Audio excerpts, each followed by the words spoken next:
പള്ളിക്ക് ഒരു മണമുണ്ട്, അറിയാവോ? പള്ളിക്കൊരു സുഗന്ധമുണ്ട്, പള്ളിക്കൊരു കാഴ്ചയുണ്ട്, പള്ളിക്ക് ഒരു കേൾവിയുണ്ട്, പള്ളിക്ക് ഒരു സ്പർശമുണ്ട്, പള്ളിക്കൊരു രുചിയുണ്ട്. പള്ളിയുടെ മണം ആത്മീയ സുഗന്ധമാണ്. എന്തിനാണ് ആരാധനയിൽ ഈ സുഗന്ധമായി കുന്തിരിക്കം പുകയ്ക്കുന്നത്? പള്ളിക്കൊരു സുഗന്ധമുണ്ട്, അത് പള്ളിയുടെ സുഗന്ധമാണ്. ദേവാലയത്തിന്റെ മറ്റൊരു പൂർണ്ണ സുഗന്ധമാണ് വിശുദ്ധ മൂറോൻ.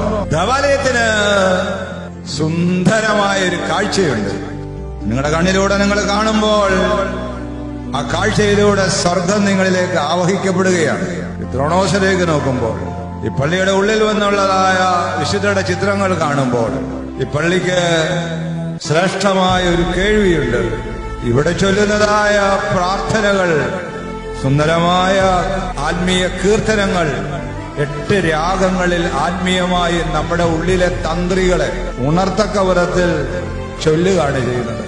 വെളിവ് നിറഞ്ഞോർ ഈശോ എന്നുള്ളതായ പാട്ട് രാവിലെ ഇവിടെ കേട്ടുകൊണ്ട് ദേവാലയത്തിനുള്ളിലേക്ക് കുർബാനയിൽ സംബന്ധിക്കാനായിട്ട് വരുന്ന ഒരാളുടെ കാതുകളിന്റെ ഡ്രമ്മുകളിൽ അത് മുഴങ്ങും.